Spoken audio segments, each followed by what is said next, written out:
And Dr. Dustin Mullins with Affiliated Dermatology joins us right now. Great to have you. Thank you for having me. So we just saw, the signs, what to look out for, and visually, we see this all the time, and we talk about it all the time, right? The ABCDEs. But yet it seems as though the messaging is still not getting through. In fact, Arizona, we had, at least 10% more cases than in years past. Why is that? Yeah, we're certainly seeing an uptick, and I think it's in part due to better reporting.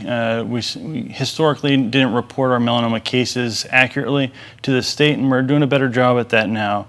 But we are seeing an increase in the incidence of melanomas for Arizona, roughly 43 per 100,000 individuals, comparatively to the national average of 29 to 30 per 100,000. So we certainly see more melanomas for our population, and that is a concern. And we were talking earlier that when you live, or if you are doing, activities in the higher elevations, that's even more of a risk. Yeah, altitude, elevation, altitude and latitude. So we have that lower latitude where we're at in Arizona, higher elevation, and certainly in some spots, Prescott, Flagstaff, 5,000, 7,000.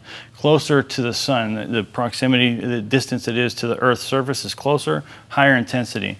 We always talk about UV index, and basically what we're surmising is how intense that sun is, how likely it is to cause damage to our DNA. And that's something that we try to watch closely, and that impacts our decision on whether or not to wear sunscreen and when to apply it. And on a day like today, where it's pretty hazy out, a little cloudy, right? People think, oh, I can skip it. Yeah. No way. So that is a misnomer. So today's UV index roughly got to 7, 8. So moderate to almost severe in terms of UV intensity. 3 or above, we recommend that you wear sunscreen, SPF 30 as a minimum.